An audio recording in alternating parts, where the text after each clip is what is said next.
Say hello to the big, beautiful world. This is the summer edition of the Morning Buzz, the Monday one. I am your host, as always, Kyle Pepitone, joined here with my co-host, Patrina Geiger, our newscaster, Crystal Santos, and our sportscaster, Campbell Donovan. How is everybody doing? Not only has it been a week since we've been here, but Crystal, this is your first time back in 2 weeks. So how is everyone? Good morning. I was just thinking that, Kyle, I was just saying how I woke up this morning because I have my alarms all set right for every Monday. And I was like, it feels so weird. I don't even know what time it starts. Does it starts like at 8? Does it start at 7? I was so confused, but I'm here, I'm ready, and I'm so happy to be back. Yes. Great to have you back. Definitely. But while we have you speaking, why don't you tell us what's going on in the world? Of course, Kyle. Something is always happening in the world. A New Jersey man was arrested in Tennessee and is being charged for kidnapping his 2-year-old son from Rahway on Friday. According to NJ.com, he is expected to be charged in the death of his ex-girlfriend, Yasmin Uyar. According to ABC News, billionaire Sir Richardson Branson flew to the lower edge of space and back to planet Earth on Sunday in the first fully crewed flight from his private space tourism from Virgin Galactic. Many took to the streets of Cuba to protest over the weekend. According to ABC News, these protests, which are rarely seen, are due to the frustration with their government, specifically food shortages and high prices amid the coronavirus crisis. It is now time for your morning weather update. It is currently 75 degrees and we are looking at a high of 82 degrees. It's set to be raining at 5 o'clock. We'll see if that happens. And tomorrow we're looking at a high of 73 degrees. Awesome. Finally, some weather reports that's not triple digits. But in the world of sports, Campbell, what is going on? Thank you, Kyle. And now time for today's sportscast. So in baseball, the Yankees blew a 7-2 ninth inning lead to the Astros, finished by a 3-run walk-off homer from Jose Altuve. They lead that series 2-1, thankfully, because it was a big series for them before the All-Star break. And the Mets lose to the Pirates 6-5 and split that series and head to the All-Star break comfortably, leading the NL East lead. And tonight is the Home Run Derby, so many names like Juan Soto, Shohei Ohtani, and reigning champion Mets first baseman Pete Alonso are among the participants. The NBA Finals. The Bucks took a Game 3 win last night, 120-100, against the Phoenix Suns, thanks to a 41-point double from Giannis Antetokounmpo. The Suns lead that series 2-1. Moving on to soccer. Forza Italia. Italy captures their first European championship since 1968 after outlasting England in penalty kicks in the Euro 2020 final yesterday. And this past Saturday, the curse was lifted as Lionel Messi won his first international trophy with Argentina as they defeated Brazil 1-0 in the Copa America final on a goal from Angel Di Maria in the 22nd minute. And the United States men's national team won their opening Gold Cup group match against Haiti 1-0. Tennis now. Novak Djokovic, who added his 20th career Grand Slam title, tying Rafael Nadal and Roger Federer after winning his 6th Wimbledon championship yesterday. And on this day in 1979, it was Disco Demolition Night at the former Comiskey Park, which was the home of the Chicago White Sox. Now, fans were asked to bring their disco discs, records to the game, and they were going to be destroyed during the doubleheader of the time they were playing the Detroit Tigers. Well, it got too a little chaotic, and they had the field was destroyed, and they had to call off the second game as it was being read forfeited against the Tigers. So that's all for today's sportscast. Wait, let me make sure I'm getting this right. So a couple of years ago, everybody brought their disco records to the baseball game and then just smashed them? It was 42 years ago. Okay, today. so a little more than a couple, but they just smashed disco records during a sports Yes. game?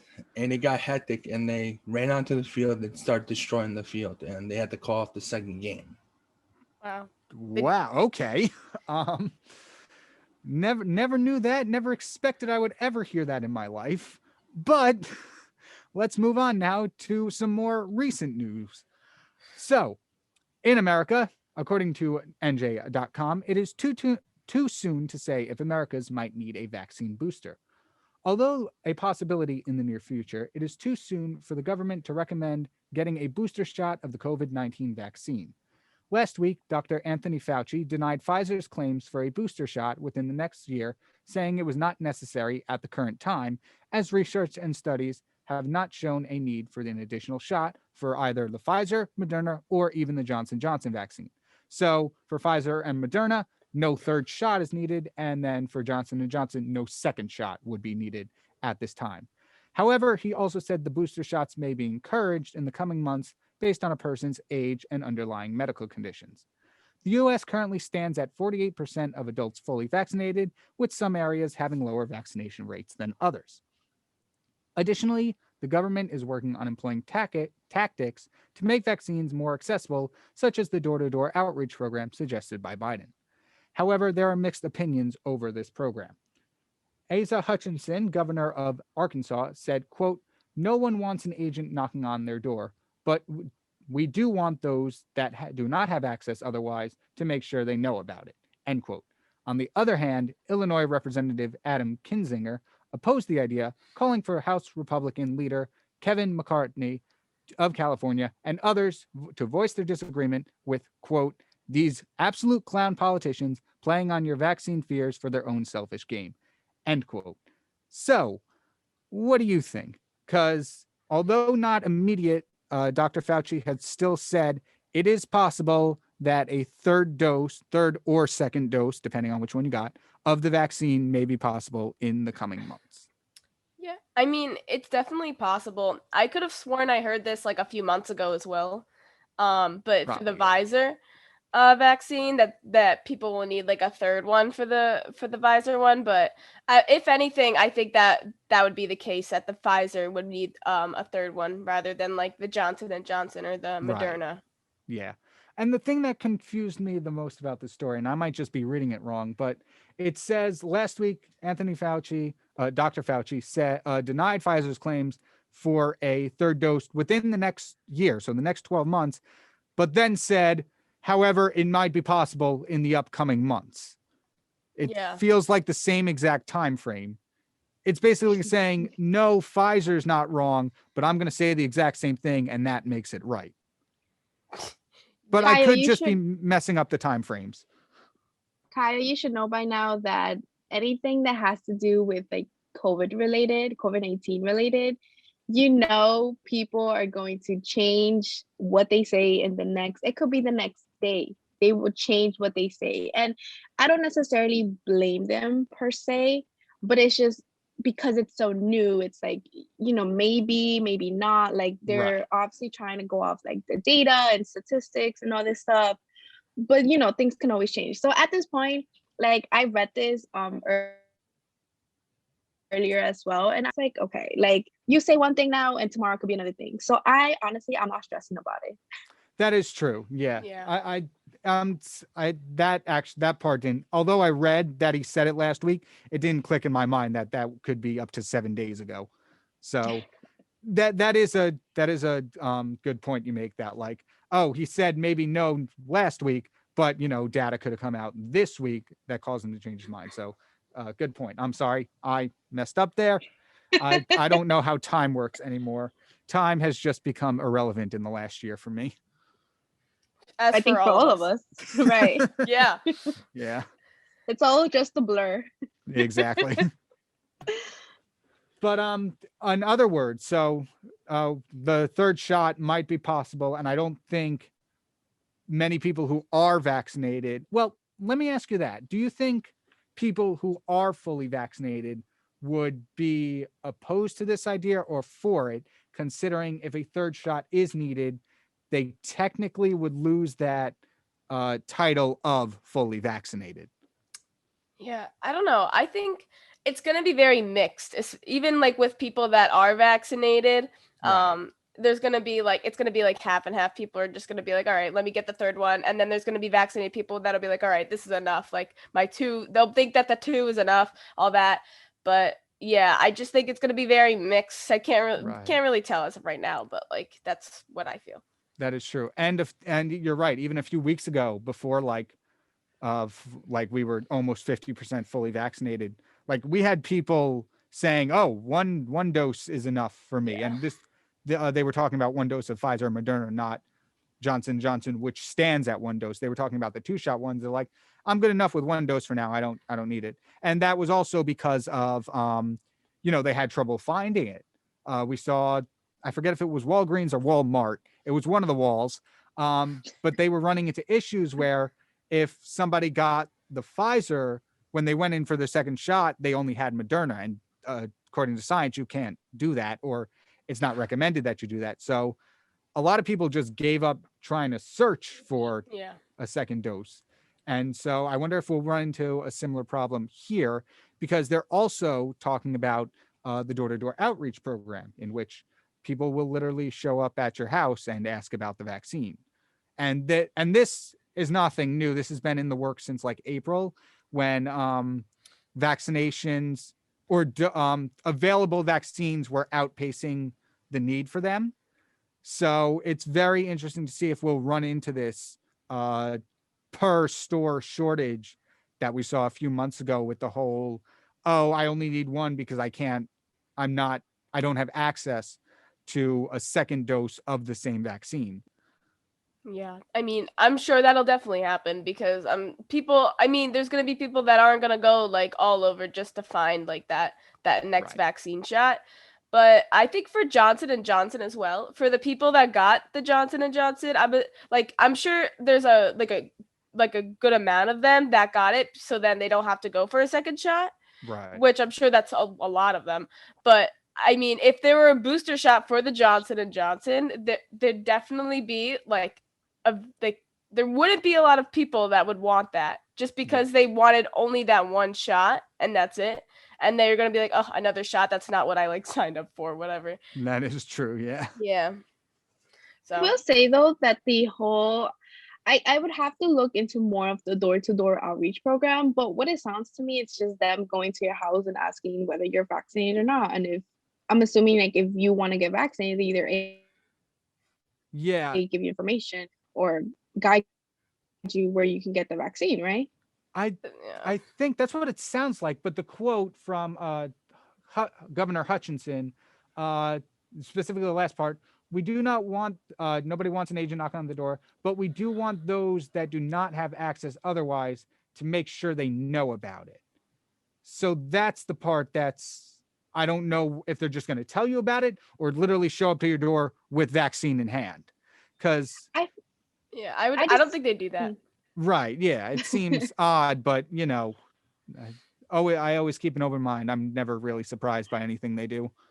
Regardless, I feel like people always want to have something to complain about. I feel like this is kind of one of those things that, when people give you a tip or a recommendation or advice, it's like, take what you need and leave the rest, right? I think it's like the same concept here. Like if you need it, well, look at that. Someone is knocking at your door. You're going to get information. Honestly, 99% of the times, I don't even open my door when people knock on it. So exactly. Yeah. It could very easy situation for everyone, right? Like, I feel like sometimes people are just so ready to be go on the contrary of what certain someone is saying, right? Or like a political figure, whatever the case may be, right? In this case, the Biden administration. So I just feel like take what you need and the rest just leave it. It's it's okay if it doesn't work for you, fine. Just maybe for someone else it will. Yeah. So I just feel like I had to point that out because it really annoys me. Yeah, I was gonna say I'm very skeptical about how successful this outreach program might be, because I myself, I barely even open the door for people I know, much less somebody from the government. And I don't know the exact number of how many houses have the the Nest or the other one that has the camera as the doorbell, where you can literally see who's outside. But I think with something like that, I think a lot less people are going to open their doors to this, because most people can now see who's outside before they even go to the door.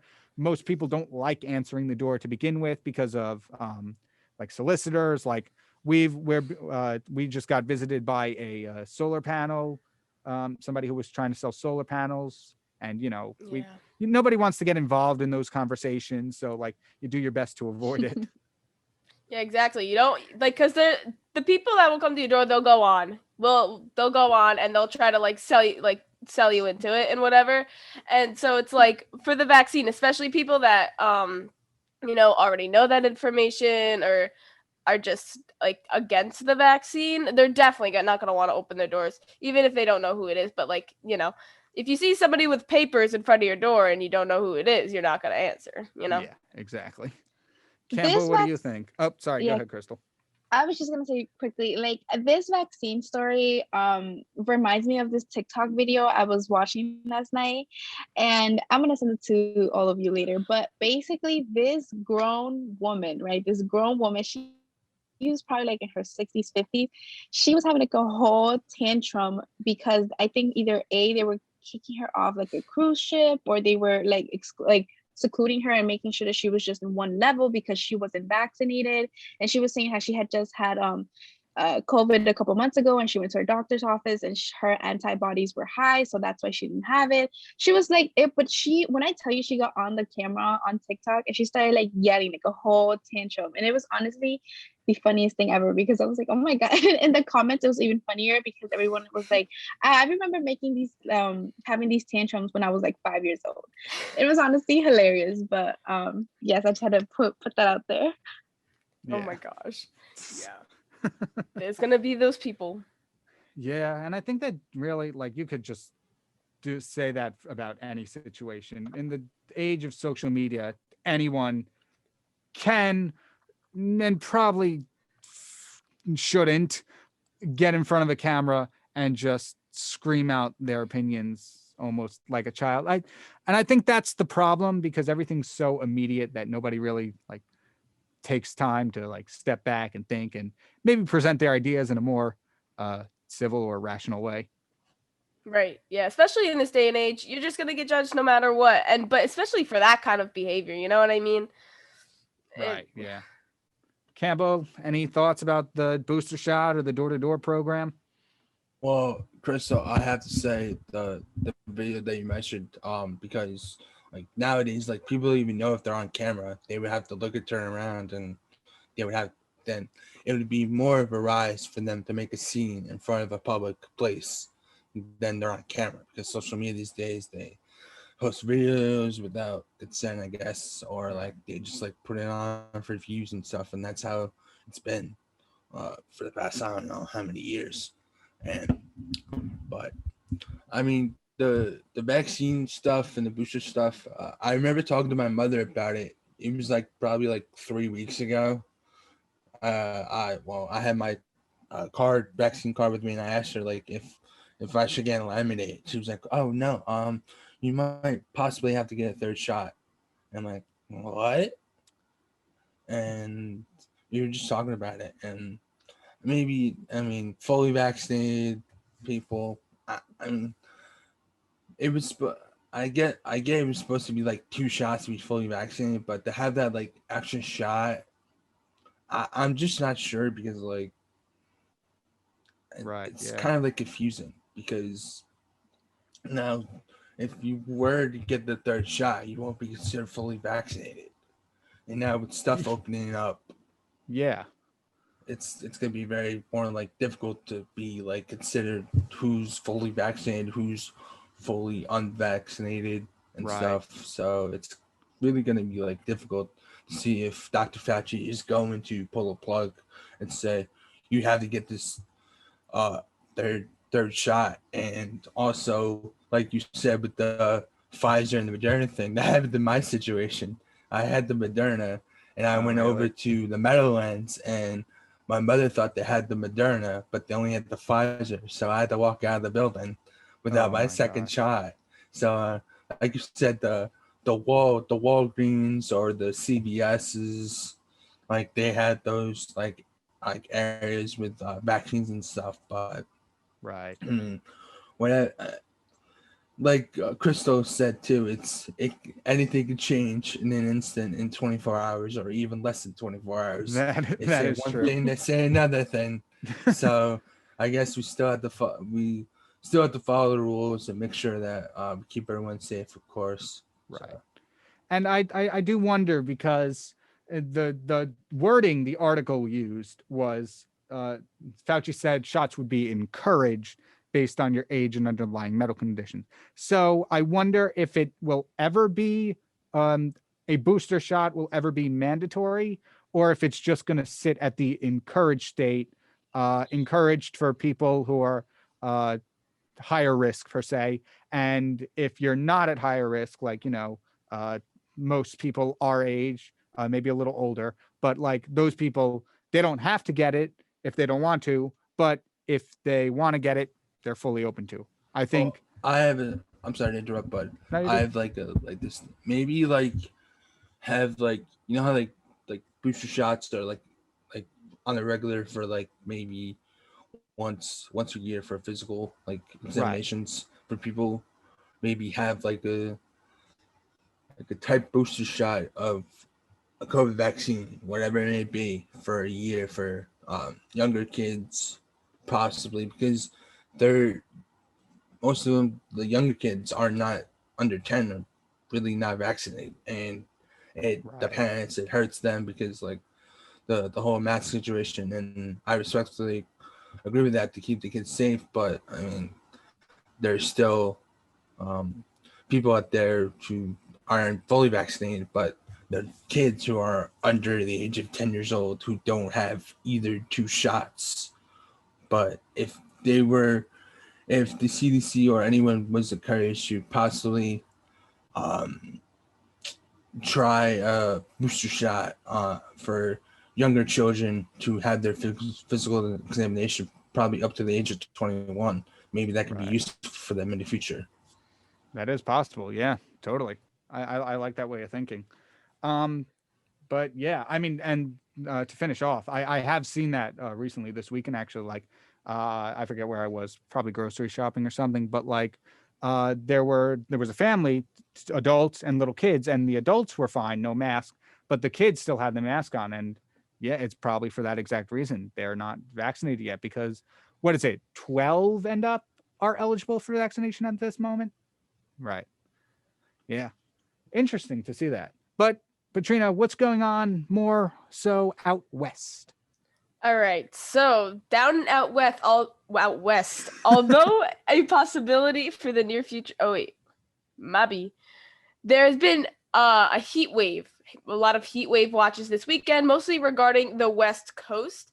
Over the weekend, Las Vegas, Nevada, and Death Valley, California have all reached daily records and all-time records as well. So Death Valley reached up to 130 degrees on Friday, breaking the previous daily record of 129 degrees, which was last on July 9th in 1913. On Saturday, July 10th, Las Vegas hit an all-time record high temperature of 117 degrees, and the first time in this city hit this temperature was back in July of 1942. And on Friday, Las Vegas also hit a daily record high of 116 degrees, which broke the previous record of 113. And according to Flight Aware, the extreme heat over the weekend caused Las Vegas's airport, McCarran International Airport, to delay 364 flights. I couldn't believe this when I was watching this. I mean, over in West, they're struggling. Yeah. And I was talking at my job that at Starbucks. I was talking to one of my customers. She was telling me how a lot of houses down in California, really, they don't have a lot of air conditioning because the houses just weren't made like that. Right. So they're definitely struggling over there, because I mean, your air conditioning can only get 10 degrees lower than, I think I forget how it works with air conditioning, but it Right. can't really like fight that heat really. Yeah. And so what I want to know, Kyle, since you don't sweat, how would you handle this? I think 130 degrees might be my breaking point. Yeah. Because I thought our triple digits, our 101s, 103s that we had these past few weeks were outrageous to say. Because in Jersey, at least in my 20 so years here, it's never been that bad, at least as far as I can remember. Mm-mm. So to see them reach, well, I mean, technically it wasn't 100 and whatever 3 degrees. It just felt like that because of humidity and all, but still, it's pretty bad. But that was rough, I'll say, for me. It wasn't as comfortable as I'm used to. So I think 100, even like 113 or 116 from Vegas, I think I would be like, okay, I'm gonna have to call it quits on this for a minute. Yeah, and to think that the last time Death Valley reached 130 degrees, not even like they reached 129 was in 1913. That's over 100 years ago. Over 100 years ago. I know. That's oh my god. I take back what I said. I think in that weather, I would have to downgrade from a jean jacket to maybe a sweatshirt. Oh my gosh, Kyle. But yeah, I cannot believe it. Like if I ever had to move, like if I had the choice to move somewhere, I would probably go someplace colder, like where it's cold more year round. Like I don't mind the heat, but I also don't love it. I don't love like summer months because I'm a huge hater of bugs, and there's a lot less of those in colder places. So yeah, you're right. I mean, I do love summer and I like the heat to an extent. exactly. It's like I'm not gonna go sit out on the beach in 130 degrees. I will become a chicken tender. Like it's that's absolutely insane.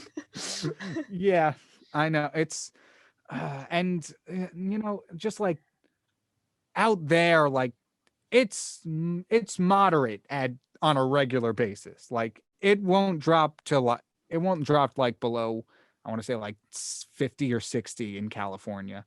So to know that not only are they reaching record highs, but that like their normal summer temperature isn't much lower is just crazy, especially in Phoenix, Arizona.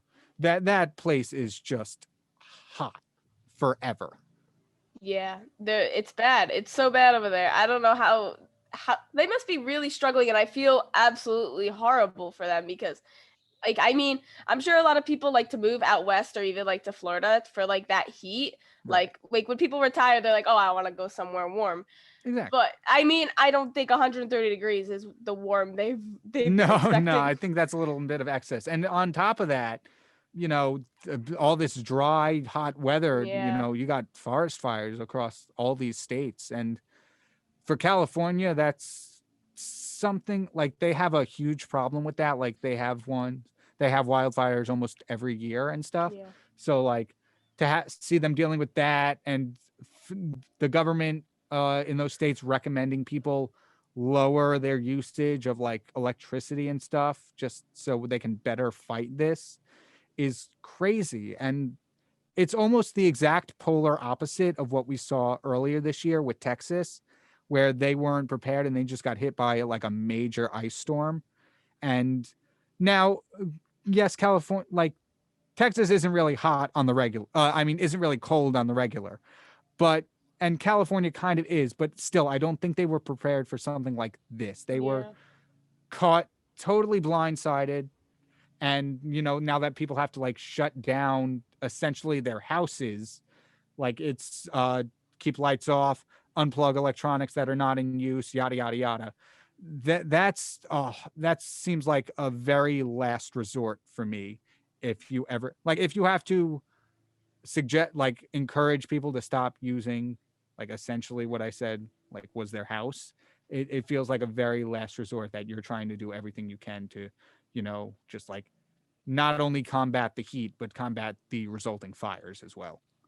Yeah. I mean, it's very sad because it's like that this weekend I think there was a wildfire that was started because Right. of the heat, and I saw an article that two firefighters were killed due to the forest fire. It's really sad because it's extreme. It's crazy. Yeah, exactly. I mean, my heart goes out to all of them, everyone out there right now who's struggling with this. I mean, we had a rough few weeks here in Jersey, but nothing this bad. Nope. Yeah, and especially, go ahead, Crystal. I was gonna say on a brighter note though, there's really no brighter note, but I was gonna say like I'm mentally laughing in the back. Like I'm here quiet, but I'm mentally laughing at you saying that if you went to the beach, you would be a chicken tender, chicken nugget, whatever you said. Because I was just thinking like when you said that, I was like, I can't even survive when it's like high 80s. I can't even imagine like 40, 50 more degrees than that. So I was just something in my head that I was just thinking like, these are crazy temperatures, 130 degrees, 117, absolutely not. Can't even survive at a 99 degrees. Yeah. Like I wonder, and I'm gonna say this real quick. I do wonder like what is the threshold like of heat that like a human can actually take before it starts becoming not before it starts becoming damaging, because this heat, like the government is recommending, hey, stay cool, drink water, all that stuff. We don't want any heat related illness. So obviously this is too much to begin with, but I wonder like what is the threshold before like you get into some of the really, really serious health concerns. Yeah. I mean, I was trying to look it up as you were saying that. Right. Like it says the maximum body temperature. I mean, this is body temperature. Right. Some like a human can handle is 108 degrees. Oh, but it wow, doesn't okay. say how much heat like somebody can handle. It's just how much hot, external heat. Yeah. Yeah, right. And it says at higher temperatures the body turns into scrambled eggs. Proteins are denatured and the brain gets damaged. So Oh, wow. And cold water draws out body heat. So that's right. Okay. So I'm sure there's a lot of people over there that almost hit that like 108 degree mark, you know? Yeah, that I think so too. I could not imagine ever being in a situation like that. Yeah. But like I said, my heart goes out to them. And when we come back, we'll be here with more stories coming back to New Jersey and how the COVID pandemic has affected nursing homes and other assisted living here on 90.3 WMSC Upper Montclair. Stay tuned. Hey, you're listening to 90.3 WMSC Upper Montclair, where music stays cool. Cooler than a dog on a skateboard.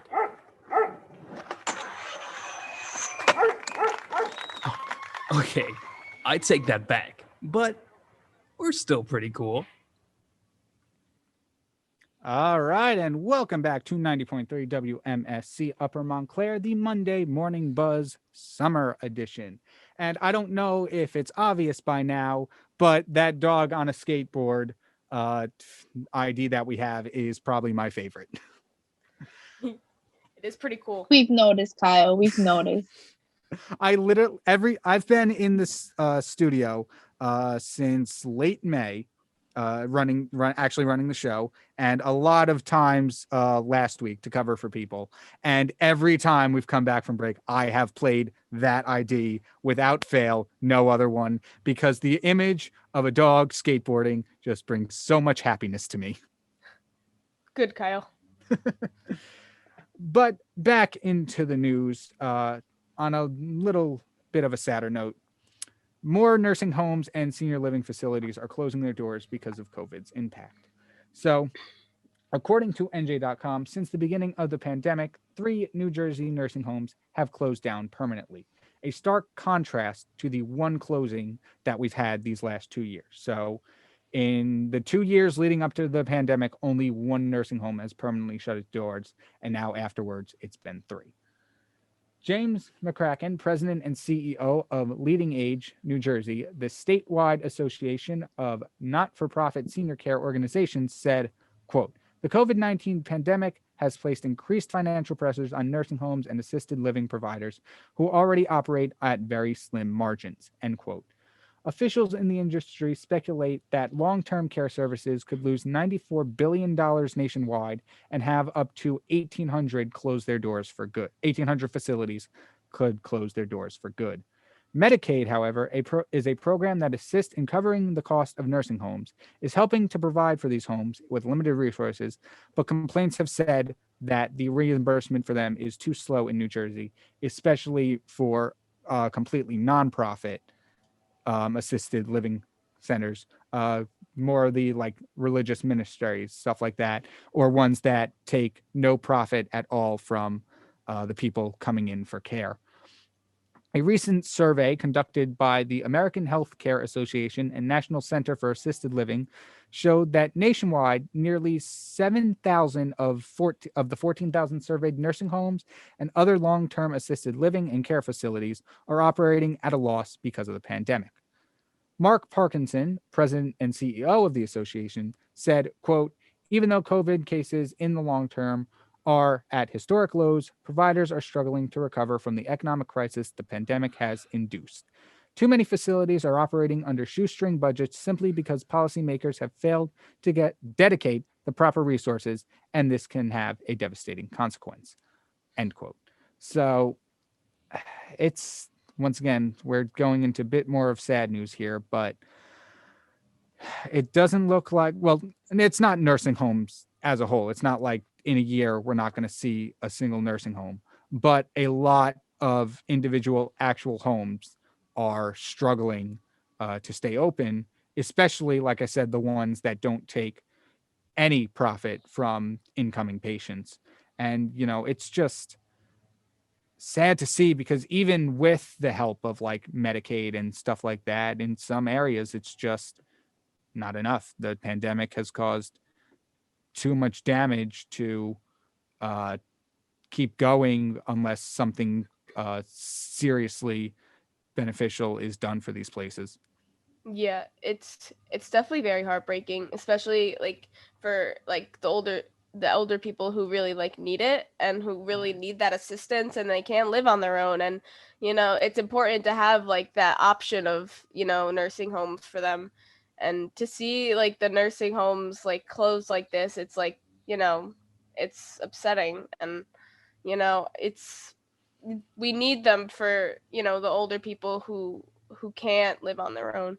Right. So hopefully it's not too much of the nursing homes that shut down, but yeah, Let's hope that 1,800 possible closures winds up being on the lower end if anything has to happen. Yeah, I mean, it's, and even like for, I mean, I know it's happening to like restaurants too, but I just feel like nursing homes is a whole different thing. Like I understand, like, you know, people that own restaurants, like they're losing their jobs potentially, but like, you know, nursing homes depends on like these older people's lives and like where they could be living. It's not always easy finding the right home for them. Exactly.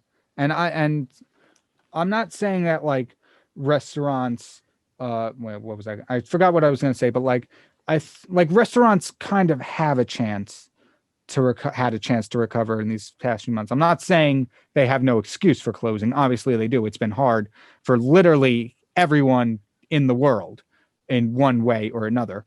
But like there are the nonprofit nursing homes, the religious ministries, stuff like that, the stuff that like are working solely off of like almost donations. They don't have that chance that restaurants and other businesses have to stay afloat, because they're not making profit. They're not taking any money except for donations. And in this economic aftermath of COVID, I don't know how true it is, but I feel like a lot less people are not only willing, but are probably a lot less able to make donations because of how they were affected by the pandemic. Yeah, definitely. Because I know you're right. Because restaurants, like they're able to, like, when the pandemic was like really bad and everything was shut down, Right. like one of the only options restaurants could do, like, like Wendy's, for example, even though they're like a big, corporation, like they had the drive-through, or like small businesses, they could do like deliveries and stuff. Like they Right. have those other options, but like nursing homes, they can't necessarily do that. So it's definitely like there's not much they could do. Right. So I'm honestly shocked that it's not more than that amount, to be honest. To close, you Because mean? yeah, to close, because I feel like there's in my city, I can count more than in my hand how many businesses have closed. Right. So I feel like this one is such a major one as well. And I don't think people actually see it as a business. And obviously because we're dealing with the elderly.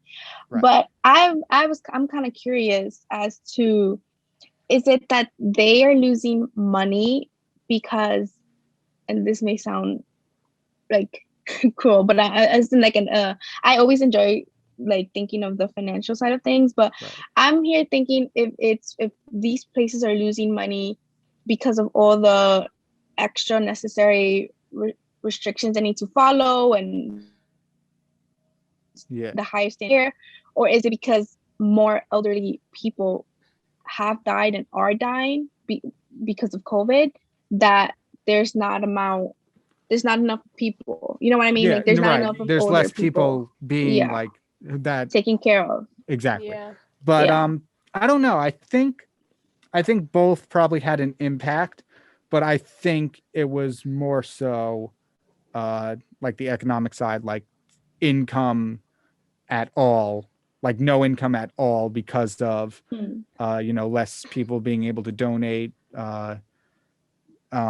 and like, yeah, like you said, like probably less people going in, maybe like their families didn't feel safe sending them out. I don't know exactly how it works, like how nursing care works. I'm assuming, and it's probably wrong, but I'm assuming it's like you do a bunch of paperwork and you like kind of admit someone there, like, hey, please, this is my grandmother. Please take care of her. She's still able to function, just not as well on her own. Just please assist her. Something like that, I'm assuming, right? Yeah. Probably. And I was also thinking, because for the Biden, what was it called? The rescue plan. So you see how in that rescue plan, I don't really know it like detail by detail, but I do Right. know that a huge amount of money were like allocated for like universities and colleges and like individuals and people who have kids and et cetera, right? Right. And I wonder, and I was trying to search it up right now, whether or not an amount was allocated for senior Assisted living. citizen. Yeah. Yeah. So I wonder, I haven't found anything yet, but I think that's like a big question. Like, did they allot money, or did they kind of, and I'm not saying they purposely forgot about them. I'm not saying that. I'm just saying, like, with everything going on, you may not think that these places are like slowly but surely Right. dying, or if they really didn't allocate money or they did. I'm trying to find this. Yeah. With government, I don't know if forgot's the right word. They probably put it on the list but deemed it The back not burner. as important, kind of. And I'm not saying it is less important, it's not, but even before the pandemic, like, the assisted living industry wasn't in great shape. Like Parkinson said, they were already operating on shoestring budgets, and some of them were struggling to get by even before the pandemic hit. Yeah. Okay, so look, I found this. It's like a statement and press releases. This was back in May though, and this is Okay. directly from the White House. And it says that 10 million to safeguard the 10 million. So okay, basically this is saying the fact sheet. Biden-Harris administration delivers funds to support the health of older Americans. And they basically break it down for like meals and other Right. resources to get them to vaccines, stuff like that, right?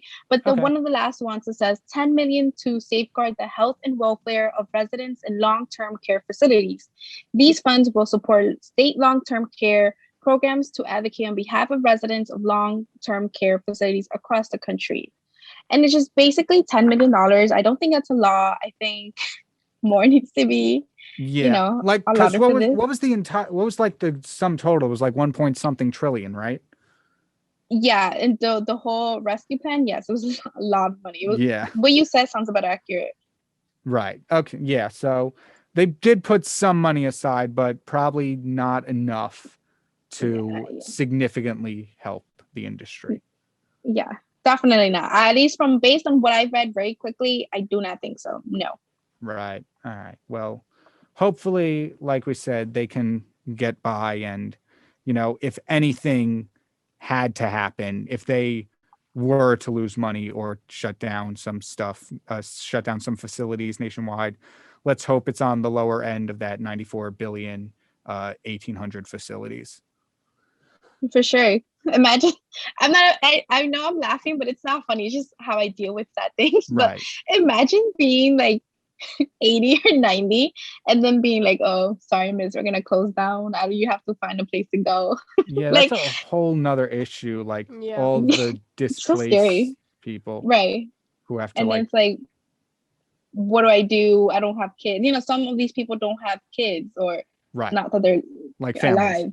Yeah, or family members. So yeah, because it's different from restaurants. Like if a restaurant shuts down, mostly what's happening is some people are losing their jobs. But if a place like this shuts down, not only are the nurses and stuff losing their jobs, but now you have all these patients that are displaced now. They have to find somewhere else to go.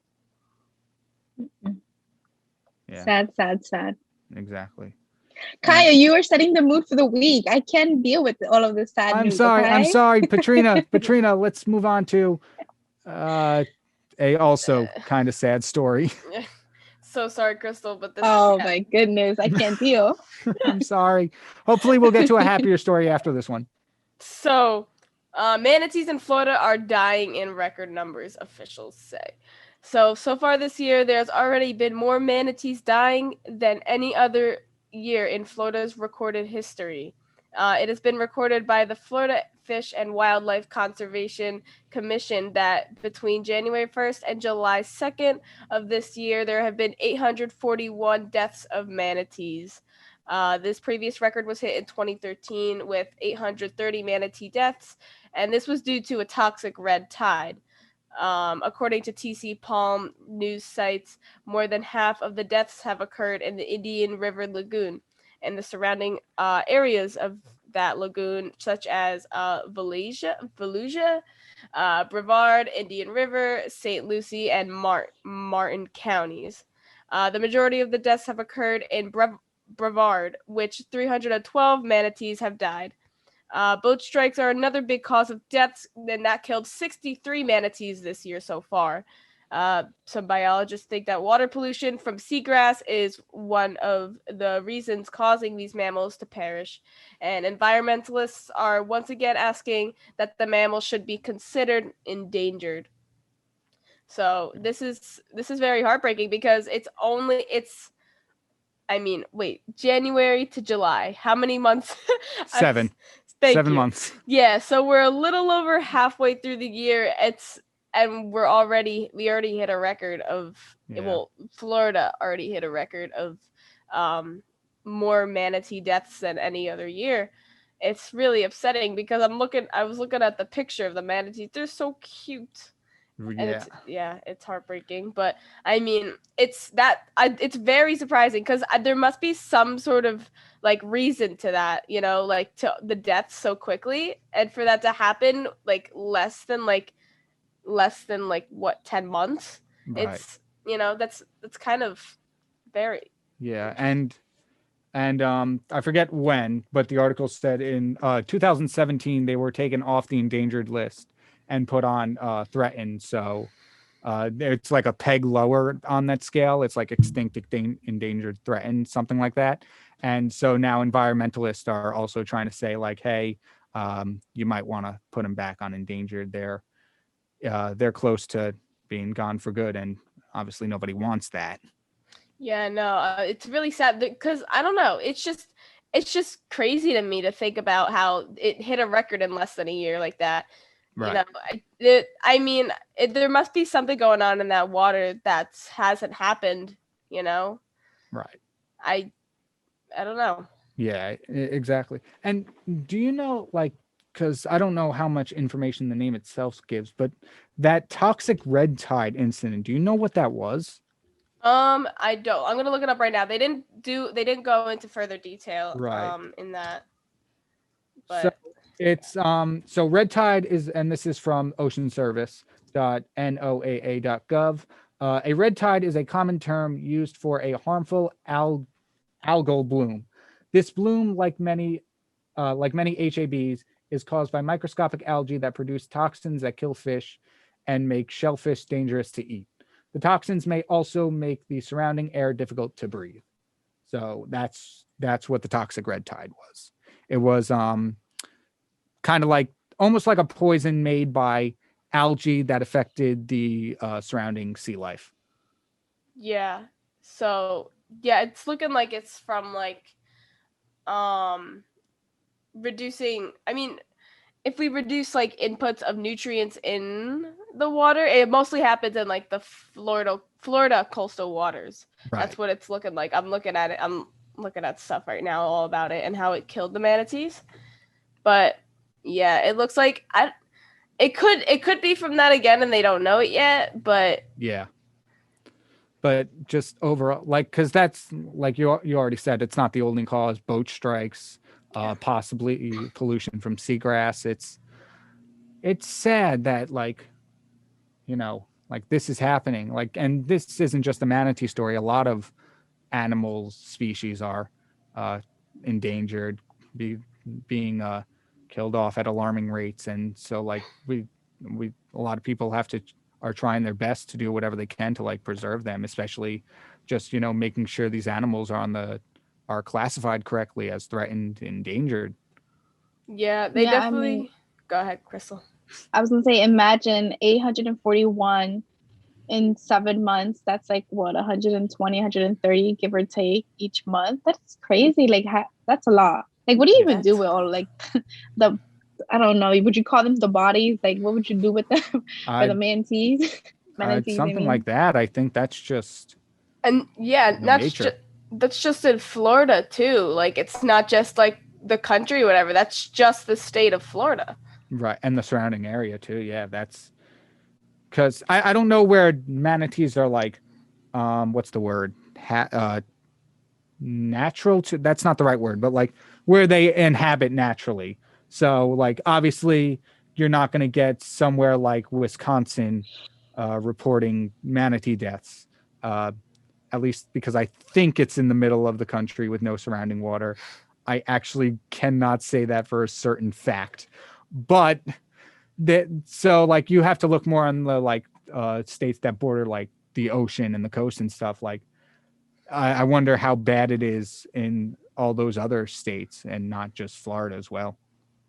Yeah, I know. I mean, yeah, because this just isn't even like, I don't know where else manatees are like located around the country and wherever else, but like it's just crazy to think that just that area, like that's so many manatees. Yeah, that is true. I don't know. I will say though, I was just gonna say, I will say that I actually didn't know what a manatee was. So I had to Google it right now. Well, when you first started the story, and they are so cute. They are so chunky. I know. Oh my God, how is it that they are down? This is outrageous. They're so cute, so chunky. I know they don't deserve to be endangered, and I'm hoping it's not like because of like humans in general, just like polluting the water and stuff like that, because I'm sure that has like a big like that's a big cause of these deaths. So I mean, it's just really heartbreaking. Definitely. But I think we've had enough of the bad news for today. So real quick before the end of the show, let's move on to a more heartwarming story. There you go, Do I have any metal fans out there? Any of you? Mm-mm. I'm getting a maybe from Campbell. But according to the New York Post, a mother from New Zealand has named 3 of her babies Slayer, Slayer, Pantera, and Metallica. So, like I said, the New Zealand mother has named her 3 newborn kids after metal bands. The kids' names are Slayer, Pantera, and Metallica, with Metallica's middle name being, and this is where the name starts, And Justice for All. That whole thing, as after the band's 4th album. David Farrier, a filmmaker who reported on the story, didn't identify the mother, but did inquire with Registrar General Jeff Montgomery if there are any laws against such naming conventions. Montgomery's response was, quote, "There are no restrictions on naming babies after bands or albums as long as the word used is not generally considered to be offensive or does not resemble an official rank or title," end quote. And according to research, more abstract names will lessen a person's chances in holding political office and, in some cases, jobs, but can be more fun and memorable in social aspects. I don't know what kind of research that is, but A, it seems pretty obvious, and B, it just seems like a really weird thing to report on. Just like, yeah, if you got a weird name, you're probably not going to be president anytime soon, but it'll make you really fun at parties. So I don't know. My favorite one is Slayer. Slayer. That's I would consider that. Pantera, Metallica. I mean, I don't know. look, I'm not one to judge at all. I'm like, I love this. I love this type of music. So like, I'm almost fully on board, but like, I think there are other ways to pay tribute to your favorite band or movie or whatnot, because as cool as this is, as much as I love this now, not everyone is, and especially kids are ruthless. And I hate to say it, but these 3 kids are probably not going to have the easiest time growing up. And, you know, it's unfortunate. But Campbell, I saw you shaking your head. Do you have anything to say before we wrap up? Well, I think the names are pretty cool. I mean, a nod to the great band. Oh, yeah, without a doubt. Without a doubt. But yes, I agree with you that these kids are probably going to have a rough going with the names and these days with all the social media and stuff. So it's going to be frustrating. Yeah, exactly. And, you know, like I would do this too. Like, I would love to pay tribute to my favorite band or whatnot, but I think I would do it more so naming it after maybe one of the members or something. But, you know, that's what I have to say on that. And that's all the time we have for today. This has been the Summer Morning Buzz, the Monday edition after, you know, a week break because of the 4th of July. We're back, and we will be back next week with more stories and the same 4 people. So stay tuned and enjoy the rest of 90.3 WMSC Upper Montclair.